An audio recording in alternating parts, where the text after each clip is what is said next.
The letter arrived on a Tuesday, and by Wednesday, her uncle had already decided what it meant. Miriam Croft had been awake when he opened it. She had heard him in the study below her room, the particular sound of the letter knife against the seal, the silence that followed, and then the deliberate, measured way he crossed the floor to the decanter. She had learned to read her uncle's movements through the floorboards the way sailors read water. That particular crossing meant something had changed, and that the change would require managing, and that she was the thing most likely to require managing. She was right. He told her at breakfast the following morning in the tone he used for household decisions. Efficient. Closed. The kind of tone that assumed questions were already settled. Lord Aldrich Finn, Earl of Harston, had written, he said, her father's estate. The solicitor had finally completed the accounting. There were certain arrangements to be formalized, and as her father's only surviving family, Marcus Croft had been asked to facilitate the transition. He would travel to Harston Hall in a fortnight to sign the relevant documents on her behalf. She would remain in London. Miriam set down her teacup very carefully. On her behalf, she said. He looked at her over his newspaper. You are 22 years old and unmarried, Miriam. The estate requires a legal representative. She had a great deal she could have said to that. She said none of it. She had learned over 14 months in her uncle's house that saying things accomplished very little when the person you were saying them to had already decided what was true. What she did instead was thank him for telling her, excuse herself from the table, and go upstairs to sit very still in her room for a long time. Her father had been dead for 14 months. She had not been permitted to attend the reading of the will. She had not been shown any correspondence from the solicitor. She had been told, once in those first weeks, that everything was being handled, and that she should be grateful for the roof over her head, and that grief was natural, but ought not to make a person difficult. She had not been difficult. She had been quiet and useful and present in the way that made her easy to overlook, which was a skill she had cultivated deliberately, because a person who is easy to overlook is also easy to underestimate. Her uncle was leaving in a fortnight to sign documents at Harston Hall on her behalf. Harston Hall, which was her father's estate, which was, by every right and by every conversation she had ever heard between her father and his solicitor, meant for her. She spent 3 days thinking very carefully. On the 4th day, she wrote a letter, not to her uncle, to Mrs. Garth, the housekeeper at Harston Hall, who had known Miriam since she was 4 years old, and who had, at her father's funeral, pressed Miriam's hand and said nothing, which was the most honest thing anyone had said to her that entire day. The letter was brief. It asked a single question. The reply came within a week, tucked inside a note about linen orders, and it contained a single sentence that told Miriam everything she needed to know. The new housekeeper position remains unfilled. She left on a Thursday 4 days before her uncle, with a bag that contained her plainest dresses, and a letter of reference she had written herself on plain paper under a different name. Her name on the letter was Marion Greer. She had not planned that name. It had arrived whole and simple when she put pen to paper, close enough to her own to feel like honesty, far enough to be useful. Marion Greer, formerly of a household in Devonshire, experienced with large estates and quiet about personal history, the kind of reference that a busy house might accept without verifying too carefully if the candidate presented herself competently. She presented herself competently. She had grown up in Harston Hall. She knew where the back staircase was, and which third step creaked, and that the kitchen chimney drew poorly in the east wind, and that the head cook, a woman named Mrs. Potts, accepted new staff more readily if you arrived, knowing that she preferred orders placed before 9 in the morning and that she had no patience for anyone who rearranged her larder without asking. Miriam had spent her childhood in that kitchen. She knew exactly how to be accepted. What she had not planned for was the Earl. She had known Lord Fenn by name and by reputation. Her father had spoken of him with the particular warmth reserved for people you trust completely, and have for a long time, which meant she had heard his name in the way children hear the names of their parents' oldest friends, as a presence, a consistency, a given. She had never met him. She had formed, from those references, a vague impression of a serious man, older, probably dry, probably formal in the way of men who had inherited young and spent too long managing things to remember how to simply be in a room. She arrived at Harston Hall on a gray afternoon in early November and was received by Mrs. Garth, who did not blink at the name Marion Greer, who showed her the household and spoke of linens and menus and the Earl's preferences with the brisk efficiency of a woman communicating something other than what she was saying. Mrs. Garth had known Miriam Croft since she was 4 years old. She said nothing about this. What she did was show her the east corridor, and the room that had been Miriam's father's study, and the small sitting room where the Earl took his morning coffee, and the library, and she said, as they passed through each of these rooms, the things a housekeeper says to a new staff member, but she said them in the particular way of someone offering a map. Miriam was grateful. She said nothing about it. She was very good at receiving things quietly. She had been in the house 3 days before she saw him. She was crossing the main hall with a tray at 7:15 in the morning, which was earlier than the household typically moved, when the study door opened and a man stepped out. He was not what she had prepared for, not older, not dry. He was perhaps 35, with a kind of face that didn't announce itself and then rewarded your attention if you paid it.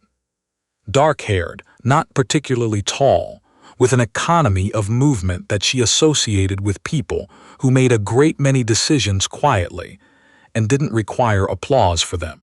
He was holding a letter and had not expected to see anyone, and he stopped when he saw her in the way of a man who noticed things and was deciding what to do about what he noticed.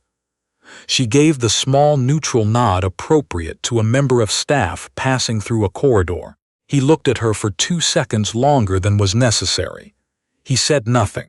He went back into the study and closed the door, and Miriam continued down the corridor with the tray and the particular controlled steadiness of a woman who had just walked through her own house pretending to be someone else and was not going to let her hands shake about it until she was alone.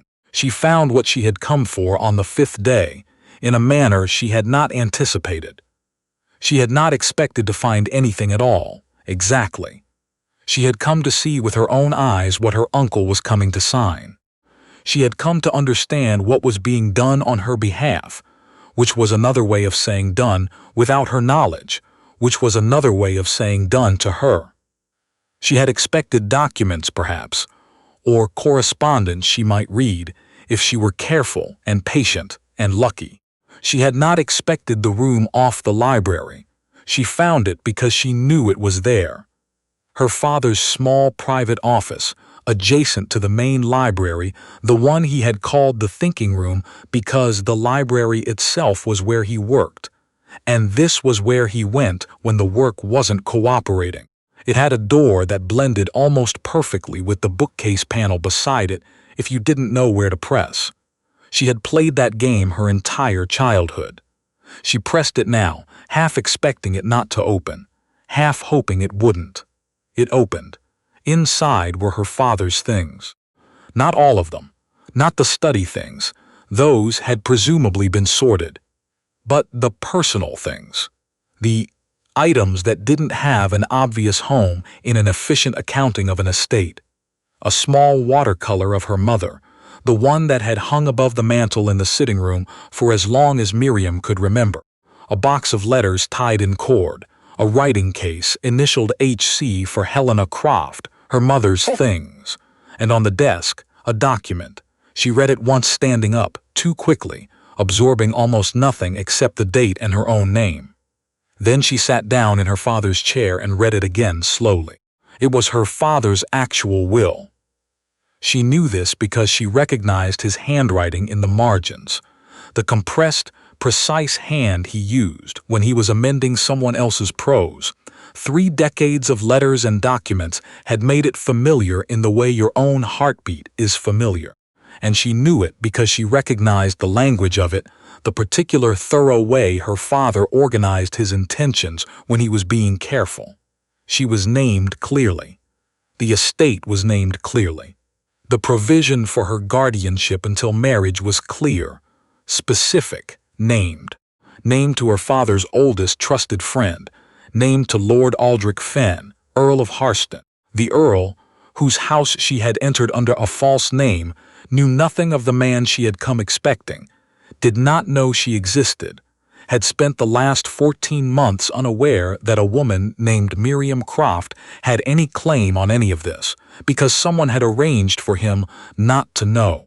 She sat in her father's thinking room for a very long time. Then she heard footsteps in the library. She could not go back through the bookcase panel without passing whoever was there. She stood up, put the document back exactly as she had found it, and stood very still with the focused attention of someone deciding between 2 bad options. The footsteps moved to the far end of the library and stopped, the sound of a book being opened. She waited 7 minutes. The footsteps did not return toward the panel. She pressed it open as quietly as she could and stepped through into the library. The Earl was sitting at the far reading table with a book and a cup of coffee, and he looked up immediately with the same expression he'd had in the corridor, noticing, assessing, giving nothing away yet. There was a full second in which he looked at the panel she had just come through, and then at her, and then at the panel again. She said the only thing that was true and therefore the only thing that worked. "I know where it is because I grew up in this house," she said. Her voice was level. She was rather proud of it. He looked at her for a long moment, then he set the book down. He did not call for anyone. He did not raise his voice. He said, with the quiet deliberateness of a man who wanted to understand before he acted, "Sit down, Miss Greer." She sat. Because there was nothing else to do, and because she had come here to understand what was true, and she was beginning to suspect that the man across from her was owed the same. "Your name," he said, "is not Marion Greer." "It is not," she said. A pause. "You look like someone," he said, not finished with the thought. "My father was Harold Croft." She watched his face when she said it. What moved there was not surprise exactly. It was something older than surprise, something that had already been present and was now being confirmed. "She is," she said. "Was. I know. Tell me the rest," she told him. "Not everything. Not in that room with the morning still early, and the household beginning to move around them. But enough. 14 months without the will. Her uncle arriving in 3 days to sign documents. The room off the library, and what she had found there." He listened without interrupting. That was the first thing she noticed about how he handled information. He listened all the way to the end of a thing before he did anything about it. When she finished, he was quiet for a moment. He said, "I received a letter from a Marcus Croft 11 months ago. It told me that Harold's daughter had died in the same fever that took Harold. She absorbed that. She had known something was wrong. She had not known it was quite that specific. You believed it," she said. "Not an accusation, a fact. I had no reason not to." He looked at the window. "I should have written to verify it. I did not, because there was nothing that seemed to require it. That was my error." He said it the way people say things they have been saying to themselves privately and have now made the decision to say aloud, without drama, as an accounting. She looked at the door to the thinking room. "What happens now?" she said. "That depends," he said, "on what your uncle brings with him when he comes." She turned back to him. "You're not going to send me away," she said. He looked at her with an expression she couldn't fully read yet. "Miss Croft," he said, and it was the first time he had used her name. her actual name, and it landed in the room with the particular weight of something restored to its correct place. Your father trusted me to look after you. The fact that someone went to considerable lengths to prevent me from doing that is not an argument for continuing to prevent it. She looked at him for a moment. She had not expected that. She had not, she realized, let herself expect anything from anyone in 14 months, which was a habit of self-protection so thorough she had stopped noticing it. She said, "He told me about you, my father, not often. But what he said was careful." "Careful," he repeated. "He didn't waste words on people who didn't deserve them," she said. "He used several on you." Something moved across his face. Not quite a smile, but close enough that you felt you had almost caught it. She went back to her role for 3 more days, not because he asked her to, but because it was the practical choice, and the Earl seemed to understand practical choices without having them explained. Her uncle arrived on a Friday, was received in the entrance hall with correct formality by a household that gave no indication that anything unusual had occurred in the previous week, and was shown to the blue sitting room. Miriam, 2 corridors away with a tray she did not need, listened to his voice and felt the specific cold clarity of understanding something fully. The meeting lasted 90 minutes. She did not hear what was said in the first hour. She heard the last 10 minutes because the Earl had left the door to the corridor slightly ajar, which she did not think was an accident. Her uncle's voice, smooth and practiced, the voice of a man who had handled situations before and knew which pressure points produced the response he wanted. A terrible loss. The girl had never been strong, had never frankly been suited to the responsibilities of estate management. The arrangements Harold had left were well-intentioned, but had not accounted for the realities. He was there to ensure a clean and proper transition, to spare everyone the difficulty. Then the Earl's voice, quiet, the kind of quiet that had nothing uncertain in it. "I've seen the will," he said. "The original. I'm curious which document you've brought." The silence that followed was longer than silence should have been. She heard her uncle say he didn't understand what was meant by that. She heard the Earl say that he thought Marcus Croft understood exactly what was meant by that, and that the meeting was concluded, and that his solicitor would be in contact by the end of the week. She heard footsteps and a door, and then a long, deliberate quiet. She went to the library because she didn't know where else to go that felt solid.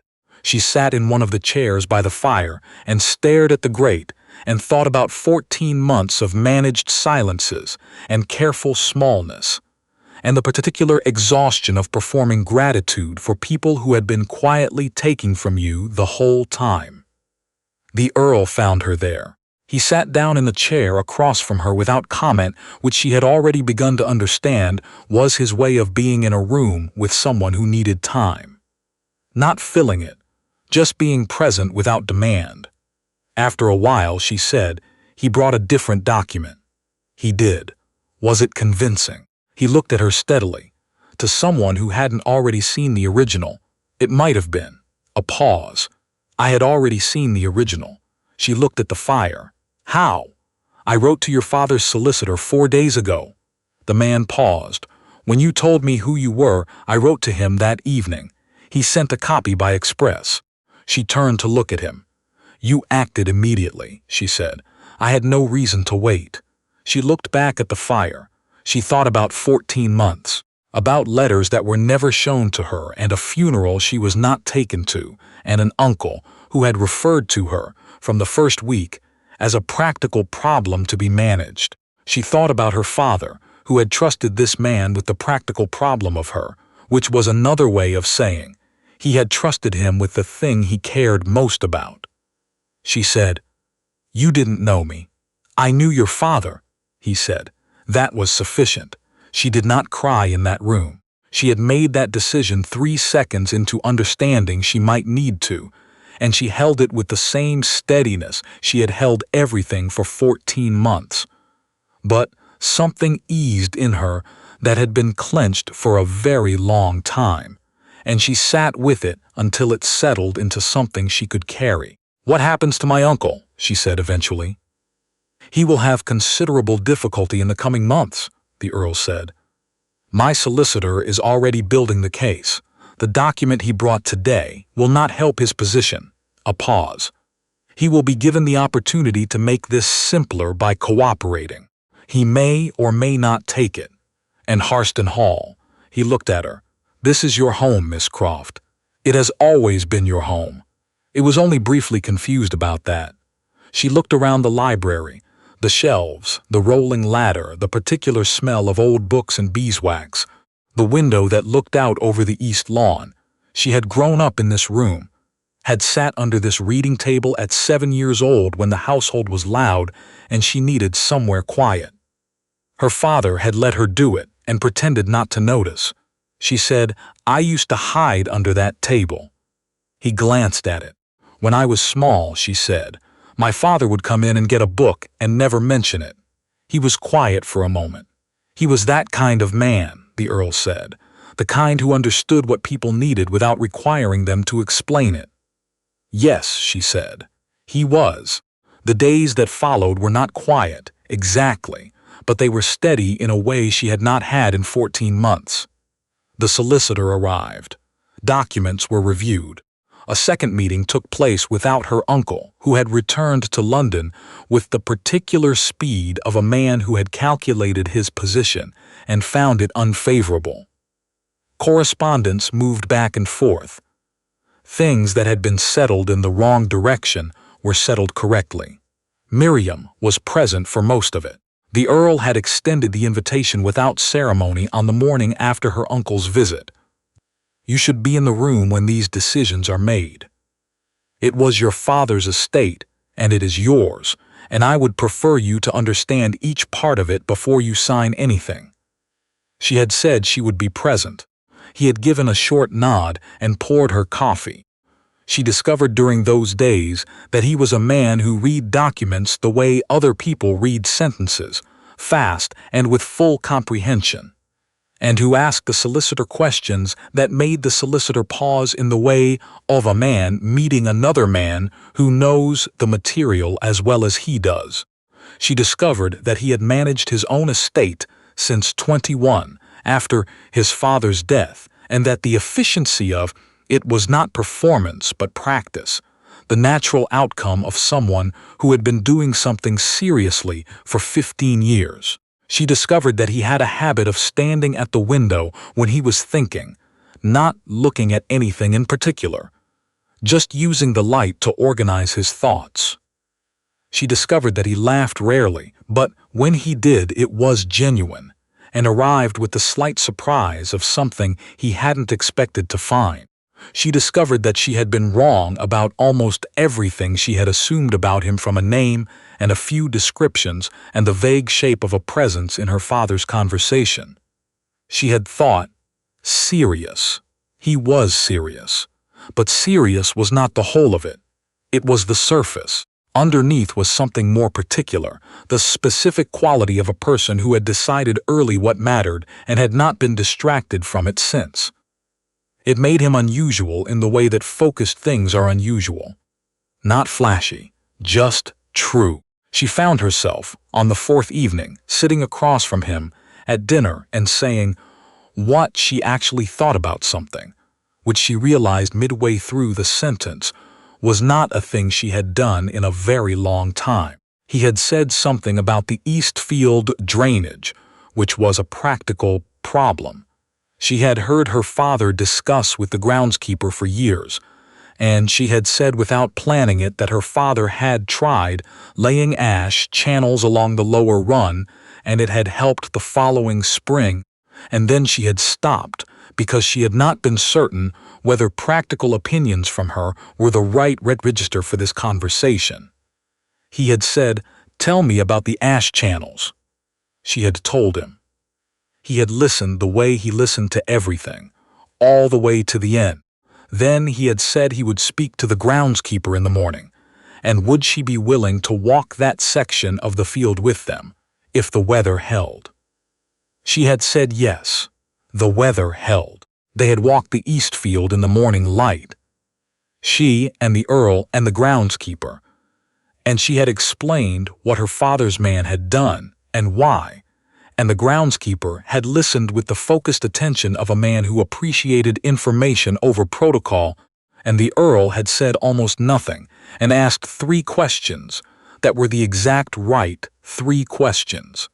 And she had answered them and felt, for the first time in a very long time, the particular satisfaction of being useful in a way that was visible. She had not known that was something she had missed. She had not had enough of it to know what its absence felt like until she felt it returned. On the 6th evening, she found the portrait, not in the library, in the corridor outside it, in a section of the house that received less foot traffic and therefore less attention, where a set of older paintings hung in the particular way of things that have been placed with intention and then allowed to settle into the walls. She had been looking for the door to the back staircase in the low evening light and had stopped. It was a small portrait. A woman, dark-haired, 30s in the painting, with a direct quality that portrait painters sometimes captured and more often missed. She had been painted looking slightly to the right of the viewer, and the expression was not quite a smile, but there was something in it that was. The kind of face that knew something you had not yet thought to ask about. Miriam stood in the corridor and looked at the portrait for a long time. Then she read the small plate at the bottom.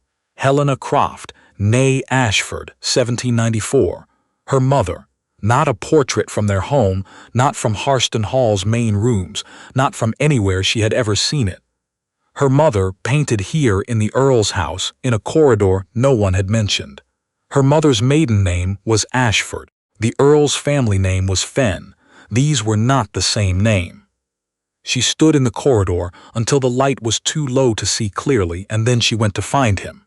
He was in the study. She knocked. He said, "Come in." She said, "There is a portrait of my mother in the east corridor." He looked up from the papers on his desk. "Yes." She waited. He was quiet for a moment. Not the quiet of a man considering evasion, but the quiet of a man deciding where to begin something he had thought about how to begin before and not yet found the right way into. "Sit down, Miss Croft," he said. "I'll explain it if you'll let me take it in order." She sat, he told her. Not quickly. In the way he did everything, with the thoroughness of a man who understood that cutting corners in explanation produced misunderstanding, and that misunderstanding was a cost he was not willing to impose on someone who had already paid too many costs she hadn't chosen.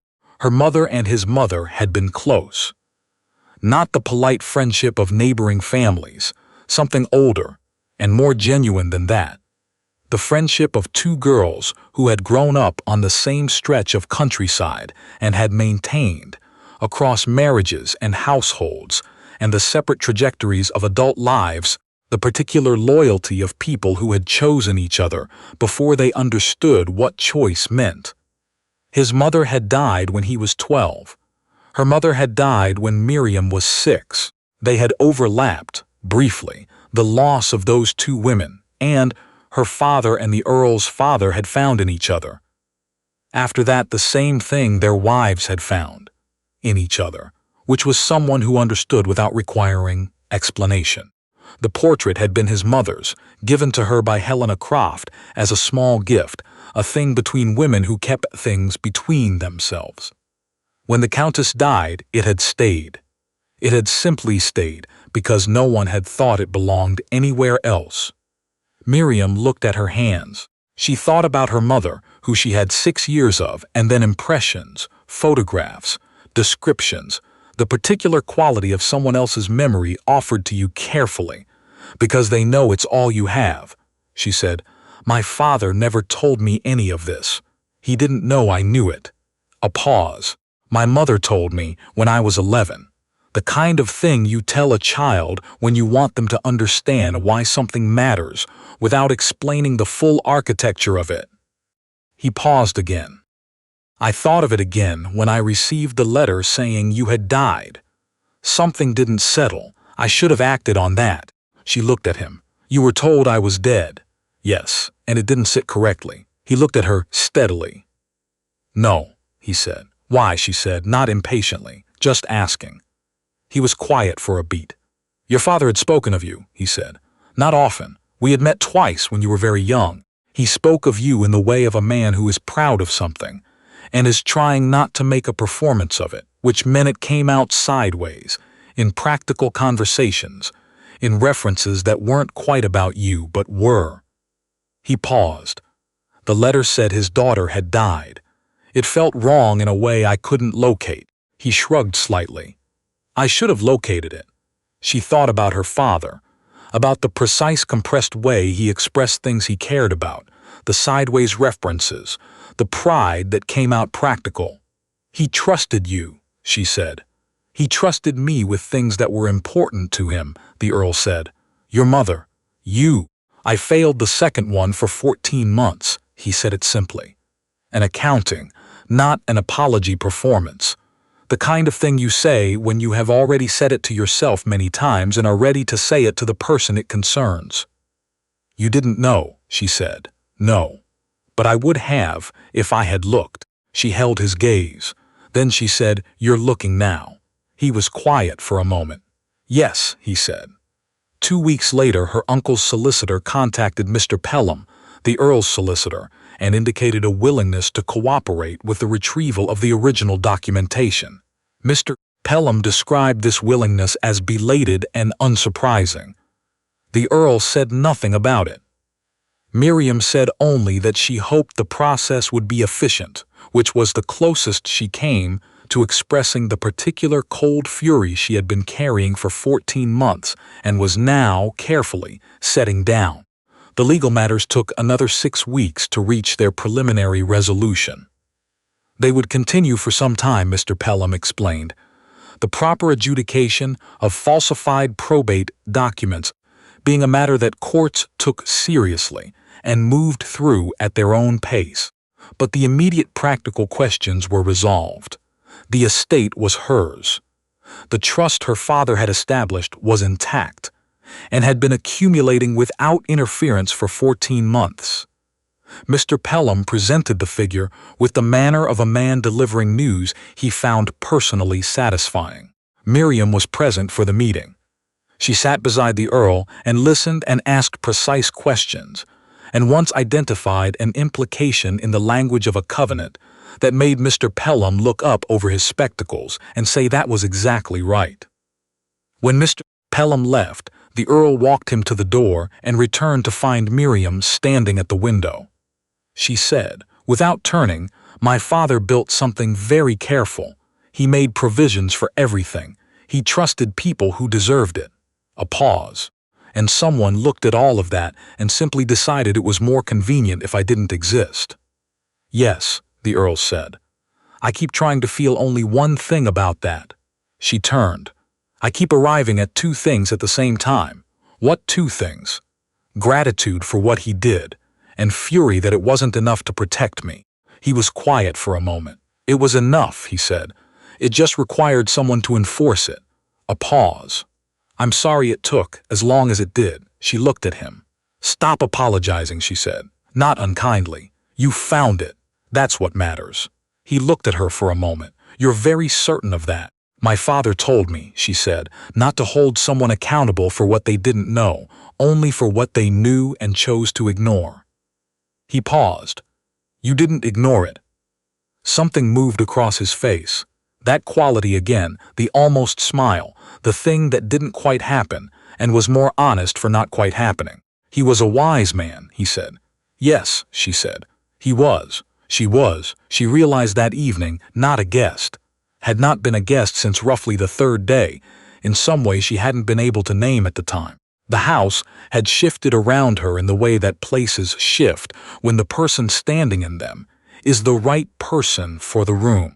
The kitchen staff had stopped treating her with the careful politeness reserved for the unknown, and had started treating her with the more comfortable ease of people who had figured out how someone worked and found them agreeable. Mrs. Garth had stopped the slight pause that preceded her words when she spoke to Miriam, the pause of a woman maintaining a professional fiction, and had simply begun speaking to her directly. Even the study felt different now, her father's things visible through the open door to the thinking room. The watercolor of her mother, back above the mantel where it belonged.